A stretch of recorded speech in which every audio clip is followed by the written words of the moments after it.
Let's talk about Mississippi, specifically the Mississippi Miracle. For decades, Mississippi ranked in the bottom of every educational ranking, whether it's reading scores, teacher pay, and the high poverty rates made it really difficult for Mississippi to escape its trap. Then something happened, something changed. In 2013 specifically, Mississippi passed the Literacy-Based Promotion Act.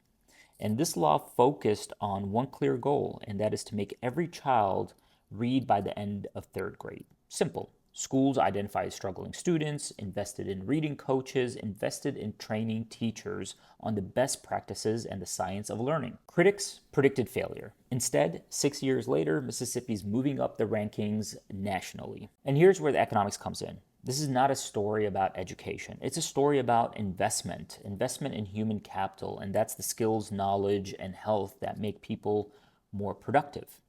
Mississippi treated literacy like infrastructure. See, with infrastructure, you recognize that you're paying a lot of cost up front and the returns won't be felt for a long period of time or later on in life.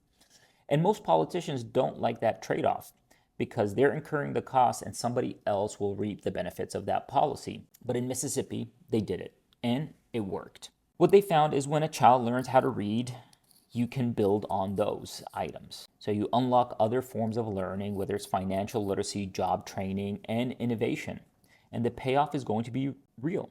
A 2023 Urban Institute study found that controlling for poverty and other demographics, Mississippi now performs above the national average in reading and math. One of the downfalls of the policy, though, and this is what critics are highlighting, is the fact that it has what's called a retention policy. If a student does not learn how to read by the third grade, they're held back. And critics say that this will impact their sense of well-being and self-perception. But the data shows that it's working.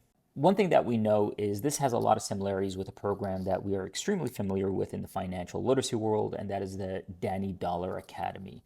This program, developed at the Hale College of Business in conjunction with the author Ty Allen Jackson, focused on investing in reading literacy as a pathway to financial literacy. And it worked. It was such a great program. By the way, shout out to the Mississippi Council on Economic Education for continuing the Danny Dollar Academy. Check out their website if you want to participate in that program.